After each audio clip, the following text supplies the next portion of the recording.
Topic बोल। आज हम पढ़ेंगे कंप्यूटर के बारे में।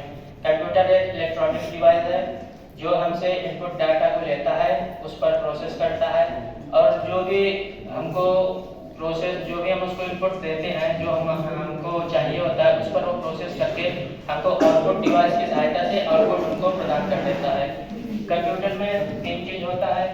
एक इनपुट होता है जिससे हम इनपुट देते हैं, ये सीपीयू होता है जहाँ पर वो अपना सारे प्रोसेसिंग करता है। एक आउटपुट होता है, आउटपुट डिवाइस होता है जहाँ से हमको वो हमारा आउटपुट वापस कर देता है।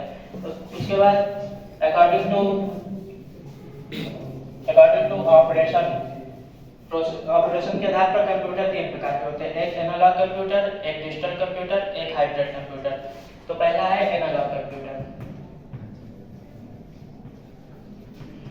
एनालॉग कंप्यूटर वे कंप्यूटर होते हैं जो एनालॉग सिग्नल पर कार्य करते हैं। एनालॉग कंप्यूटर फिजिकल क्वांटिटी जैसे ताप, दाब, टेम्परेचर इत्यादि को इलेक्ट्रॉनिक सिग्नल की सहायता से इलेक्ट्रिकल सिग्नल में परिवर्तित करके वो उस पर प्रोसेस करते हैं और हमको हमारा आउटपुट प्रदान करते हैं। एनालॉग सिग्नल जरूरी नहीं कि वो निश्चित हो, वो अनिश्चित रहते हैं और लगातार परिवर्तित होते रहते हैं। एनालॉग कंप्यूटर में उसके एग्जांपल में आते हैं स्पीडोमीटर, टेम्परेचर और वेट मशीन इत्यादि आते हैं। उसके बाद है हमारा डिजिटल कंप्यूटर।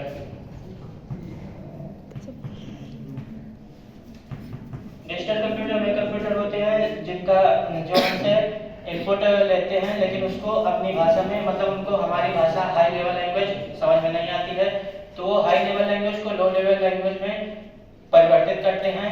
0 और 1 की भाषा में, 0 और 1 की भाषा में परिवर्तित करते हैं। वो सिर्फ हाई वोल्टेज और लो वोल्टेज ये समझते हैं, इसलिए उनको बाइनरी सिग्नल भी कहते हैं। और डिजिटल कंप्यूटर 3-4 प्रकार के होते हैं। Mini computer, micro computer, main frame computer, super computer.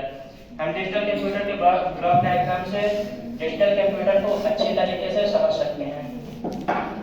Digital computer में पहला इनपुट होता है डिजिटल कंप्यूटर के ब्लॉक डायग्राम में।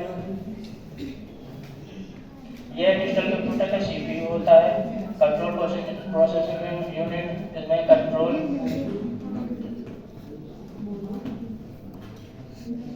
यूनिट होता है, एक एएलयू होता है, एक मेमोरी यूनिट होता है।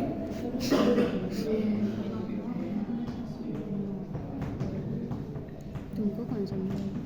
मुझे सबसे टफ मिला है, पता नहीं 4th यूनिट का। मुझे क्वेश्चन ही नहीं समझ। हम सेकेंडरी स्टोरेज भी लगा सकते हैं। सेकेंडरी स्टोरेज जो होते हैं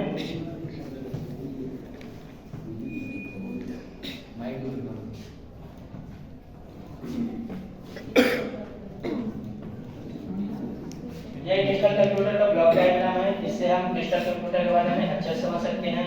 जब हमको डिजिटल कंप्यूटर से कोई ऑपरेशन कराना होता है तो हम उस इनपुट से अपना जो भी रहता है उसको देते हैं। इनपुट यूनिट में आते हैं, जैसे कीबोर्ड हो गया, माउस हो गया, जॉयस्टिक हो गया इत्यादि जो होते हैं वो इनपुट डिवाइस में आते हैं। इनपुट डिवाइस से हम अपना देते हैं, डेटा देते हैं। इनपुट डिवाइस से कंप्यूटर डेटा को लेकर या तो उस पर प्रोसेस करता है या तो स्टोर करता है। अगर उसको प्रोसेस करना रहता है तो उसके लिए कंट्रोल यूनिट होता है, एएलयू में अरिथमेटिकल एंड लॉजिकल यूनिट होता है और एक मेमोरी यूनिट होता है। उसमें इस कंबाइंड को मिला के सीपीयू कहते हैं। इसके अंदर कंप्यूटर अपना जो उसको गणना करता है या तो फिर हाई लेवल लैंग्वेज को लो लेवल लैंग्वेज में बदलता है, अपनी भाषा में बदल के वो अपना गणना करता है। और इसके पास सेकेंडरी मेमोरी भी होता है। सेकेंडरी मेमोरी वो होते हैं जो हम बाहर से कंप्यूटर में लगा सकते हैं, जैसे सीडी हो गया, मेमोरी हो गया, ये सब हो गया, तो वो सेकेंडरी मेमोरी में आते हैं। फिर अगर कंप्यूटर अपना प्रोसेस करके फिर हमको जो भी चाहिए होता है आउटपुट डिवाइस की सहायता से हमको दे देता है। आउटपुट डिवाइस में होता है प्रिंटर होता है, ये सब आते हैं जिससे वो हमको आउटपुट दे देता है। Thank you to all of you. भाई